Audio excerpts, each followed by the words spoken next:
പൈതൃകത്തെ ഓർമ്മിപ്പിക്കുന്ന ഒരു മഹത്തായ ഉത്സവമാണ് തിരുവാതിര.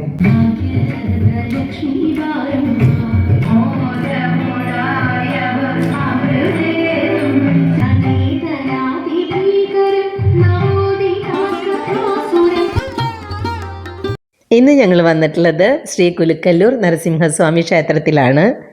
എല്ലാവർക്കും നമസ്കാരം. ഇന്നത്തെ വീഡിയോയിലേക്ക് സ്വാഗതം. തൃശ്ശൂർ ജില്ലയിലെ പൂക്കോട് പഞ്ചായത്തിൽ കോട്ടപ്പടിക്കടുത്ത് പിള്ളക്കാട് എന്ന സ്ഥലത്താണ് ഈ അമ്പലം സ്ഥിതി ചെയ്യുന്നത്. ഗുരുവായൂരിൽ ഇങ്ങോട്ട് അധികം ദൂരമൊന്നുമില്ല കേട്ടോ.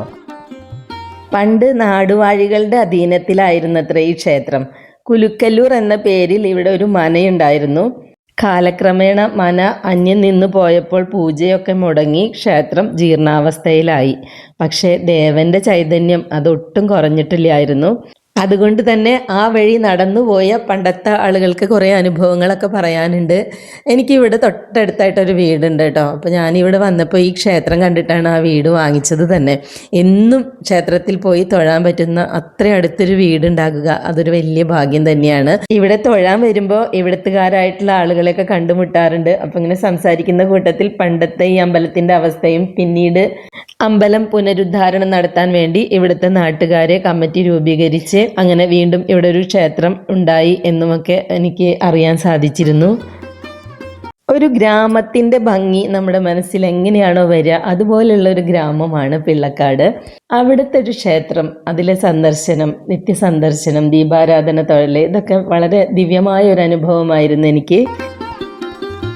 ഇവിടുത്തെ പ്രധാന വഴിപാടുകളാണ് എഴുതിയിട്ടുള്ളത്. രോഗശാന്തിക്കായിട്ട് പാനകം വഴിപാടുണ്ട് കേട്ടോ ഇവിടെ. അത് വളരെ നല്ല ഒരു അനുഭവമാണ് എല്ലാവരും പറയുന്നത്. രോഗശാന്തി തീർച്ചയായും ലഭിക്കുന്നതാണ് പറയുന്നത്. കൂടാതെ ഭഗവാൻ ഇഷ്ടപ്പെട്ട തുളസിമാല സമർപ്പണവും ജന്മനക്ഷത്ര പൂജയും ഒക്കെ ഇവിടെ നടത്തി വരുന്നുണ്ട് കേട്ടോ. ഈ അടുത്തിടെ അമ്പലത്തിന് കുറച്ച് മാറ്റങ്ങളൊക്കെ ഉണ്ടായിട്ടുണ്ട്. മുൻവശത്ത് ടൈലിട്ടു, പിന്നെ അവിടെ ഒരു മണ്ഡപം പണിതിട്ടുണ്ട്. പടിപ്പുരയും മതിൽക്കെട്ടും ഒക്കെ ഒന്നും കൂടി മാറ്റമൊക്കെ വരുത്തിയിട്ടുണ്ട്.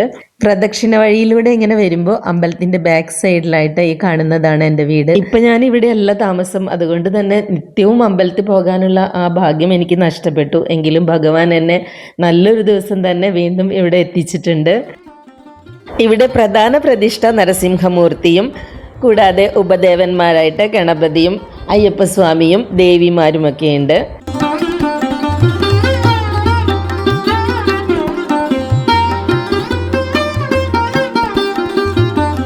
ക്ഷേത്ര മതിൽക്കെട്ടിന് പുറത്തായിട്ട് കുളവും വലിയൊരു ആലുമുണ്ട്. ആ ഭാഗത്ത് നമ്മളിങ്ങനെ ചെന്ന് നിൽക്കുമ്പോൾ നല്ല രസമാണ് കേട്ടോ. മനസ്സിങ്ങനെ ശാന്തമാകുന്നത് അനുഭവിച്ചറിയാൻ സാധിക്കും.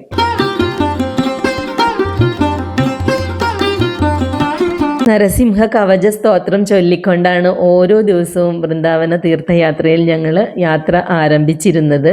നരസിംഹ കവച സ്തോത്രം നമുക്കൊരു പ്രൊട്ടക്ഷനാണ് നൽകുക. ഏത് യാത്രയും അത് ചൊല്ലിക്കൊണ്ട് തുടങ്ങുമ്പോൾ നമുക്ക് ആ യാത്രയിലുടനീളം ഭഗവാന്റെ അനുഗ്രഹവും സംരക്ഷണവും ലഭിക്കുമെന്നാണ് വിശ്വാസം. ധനുമാസത്തിലെ തിരുവാതിര നാളിലാണ് ഞാൻ ഈ വീഡിയോ എടുത്തിട്ടുണ്ടായിരുന്നത്. അന്നേ ദിവസം 5 ടീംസിൻ്റെ തിരുവാതിരക്കളിയാണ് അവിടെ ഉണ്ടായിരുന്നത്. തിരുവാതിരക്കളി കാണാൻ എനിക്ക് നല്ല ഇഷ്ടമാണ്. അപ്പം എല്ലാം തീരുന്നത് വരെ ഞങ്ങൾ അവിടെ തന്നെ ഇരുന്നു. നരസിംഹസ്വാമി ക്ഷേത്രങ്ങളിൽ സാധാരണ പൂരം ഉണ്ടാവാറില്ല. പക്ഷേ മിക്കവാറും ദിവസങ്ങളിൽ ഇവിടെ ഓരോ പ്രോഗ്രാം ഉണ്ടാവും. മണ്ഡലകാലത്ത് മിക്ക ദിവസങ്ങളിലും ഭജൻസ് ഉണ്ടായിരിക്കും. ഒരിക്കലും ഇവിടെ ഭാഗവത സപ്താഹം ഉണ്ടായിരുന്നു. ഞാൻ അതിലും എല്ലാ ദിവസവും പങ്കെടുത്തിരുന്നു കേട്ടോ.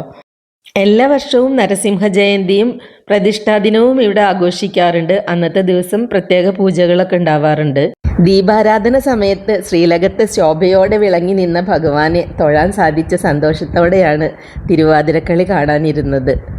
മുന്നിൽ വന്ന് തൊഴുതു പ്രാർത്ഥിക്കുന്നവർക്ക് അഭയമേകുന്ന ഭഗവാനെക്കുറിച്ചുള്ള കീർത്തനങ്ങൾ ചൊല്ലി ചുവട് വെച്ച് കളിക്കുന്ന മങ്കന്മാരും എല്ലാം കൂടി നല്ലൊരു അന്തരീക്ഷമായിരുന്നു.